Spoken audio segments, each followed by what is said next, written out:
Bom, a peshita ela não pode ser utilizada como um bom fundamento para a hipótese da origem semita do Novo Testamento por alguns motivos.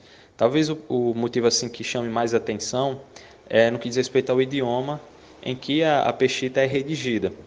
Porque muita gente diz, Jesus falava aramaico, os discípulos falavam aramaico, a peshita está escrita em aramaico. É uma alegação bem comum. Mas aí que entra a primeira grande questão. Na verdade, a peshita ela está redigida num idioma que nós chamamos de siríaco. O siríaco, por todos os linguistas, especialmente aqueles especialistas nas línguas semitas, é uma língua bem delimitada, uma língua bem fundamentada, bem organizada, forma de fato uma unidade linguística, né? É, assim como o hebraico, por exemplo, etc.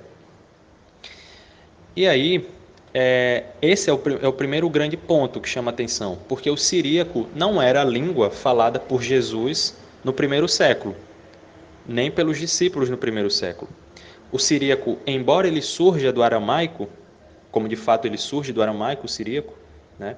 Ele é diferente do aramaico chamado galileu, que era o aramaico falado por Jesus e por grande parte dos seus discípulos que vieram da mesma região da Galileia, por isso o nome, né? Naquela mesma época, no território de Israel, mas principalmente na região de Judá e, sobretudo, na cidade de Jerusalém, existia um outro dialeto desse aramaico, que era o chamado aramaico da Judéia ou aramaico hierosolamitano. Eram dois dialetos que coexistiam naquela época. E provavelmente quem entendia um entendia outro sem muita dificuldade. E a gente tem provas históricas da existência desses dialetos, tanto no Novo Testamento, como também na própria tradição judaica.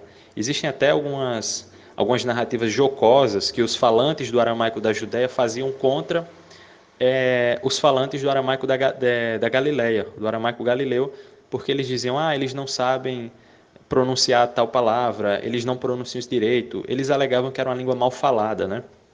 Uma língua que os falantes dela parece que não sabiam articular bem as palavras e tal.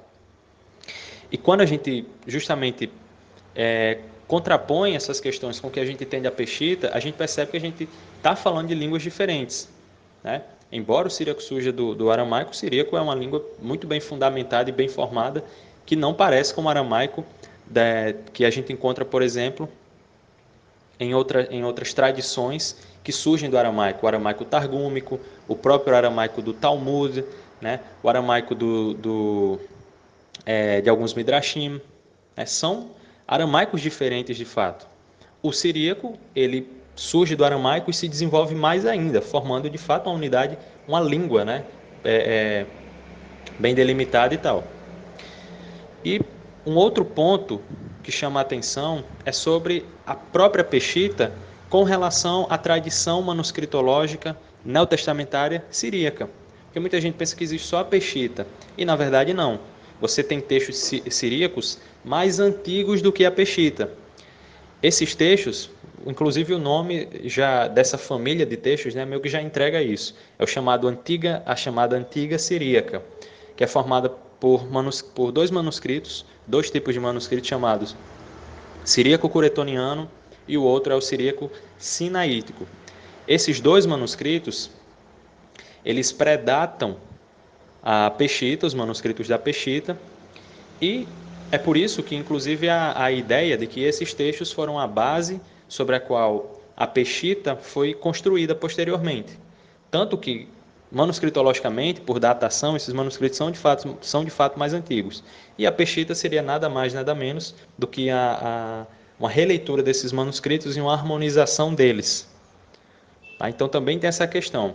E além dessa, não existem só essas famílias de textos siríacos. A Peshita só é a mais famosa, né? A família de textos da Peshita com seus vários manuscritos. Que eu acredito, inclusive, que seja a maioria dos manuscritos sejam da família Peshita. Mas você também tem outras recensões posteriores, você tem os textos das recensões heracleana, filoxeniana, né? E tem outras obras nessa mesma pegada também, embora elas já sejam posteriores, né? Já não sejam tão importantes quando a gente fala de crítica textual da Peshita, por exemplo, ou do texto siríaco de uma maneira geral.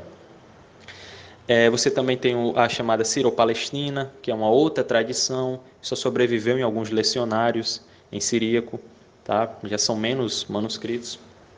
Então, quando você reúne todos esses pontos, você vê que o fundamento para dizer que a Peshitta é esse texto original, alguma coisa assim do Novo Testamento, historicamente falando, e com base na própria tradição síria, ele não tem essa base como é alegado com uma certa frequência.